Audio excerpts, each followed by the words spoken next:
Good evening everyone, if you don't know, you should know. My name is Rameez and I am a filmmaker and a film critic, and yes, it's another Bollywood movie this time. This time it's Mohenjo Daro.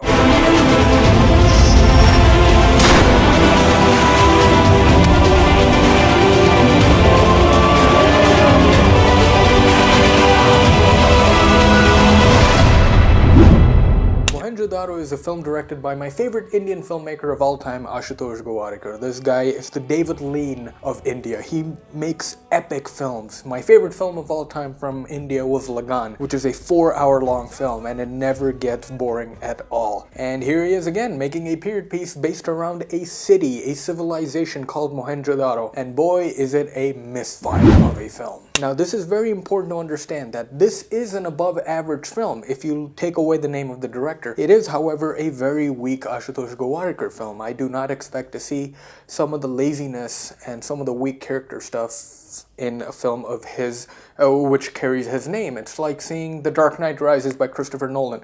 Very well made, but when compared to his previous works, not so good. And all of this can be attributed to the main character of this film, named Saruman, played by Hrithik Roshan. The problem with the casting of Hrithik Roshan is that he does not look like a man of the people, which he ends up becoming later in the film. This guy looks like a model. This guy looks like a model who has access to futuristic protein because no one looks as good as him, which robs the film of authenticity. And so because you casted someone so good looking in a film, it breaks the illusion that you're watching a movie. Alright, this is the hero. He's gonna go on a journey now and all that stuff. You don't believe him as the main character of Saruman. The casting of Hrithik Roshan in this film is as stupid as Hillary Clinton pandering to the middle class people. Do you know how much money Hillary Clinton makes, people? And the film also struggles from our lead character having no goal at the first half of the film. He finds his reason to do things at the interval. He wants to visit the city of Mohenjo Daro for some reason, and he doesn't have any parents. He lives with his uncle. You can guess where this is going right now. And once he gets there, to the city of Mohenjo Daro, the city is divided by a caste system. Rich people live in an upper city, and middle class and lower class people live in a lower city. The city is ruled by a king, a tyrant named Maham, played by the brilliant and gloriously over-the-top Kabir Bedi. For my Western audience watching this review, you might have seen Kabir Bedi as a villain in a James Bond film. This man also has a fan following in Italy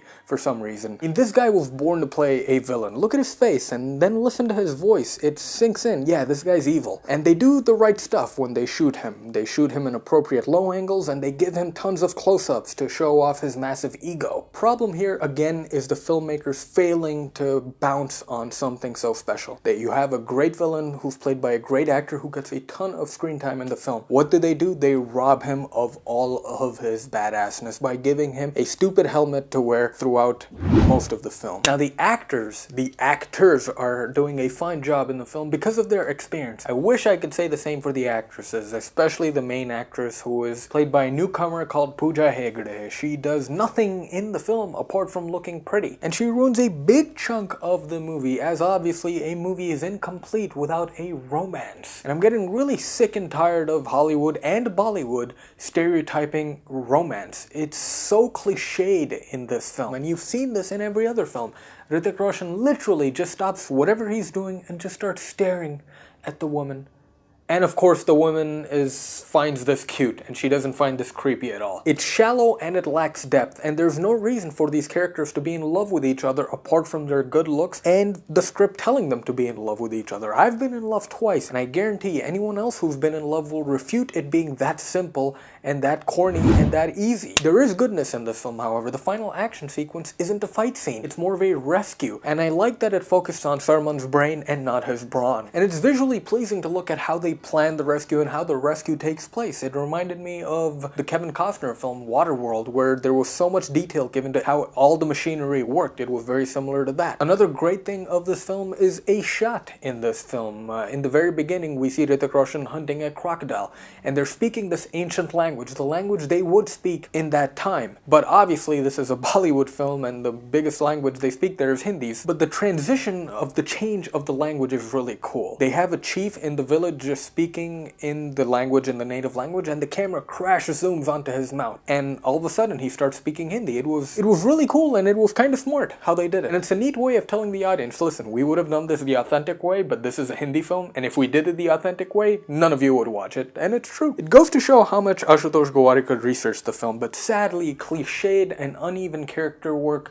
and script work is not enough for me to recommend this film. Hell, even Kabir Bedi's antics and corniness cannot make me recommend this film. I'm giving this film a final score of 3 out of 5. Yes, that is an average score for an average film. If I were to rate this as an Ashutosh Gowariker film, I would give it a lower score, but I am just rating this as a film. Thank you so much for watching, people. If you enjoyed this video, please hit that free subscribe button, but until next time, remember to love yourselves.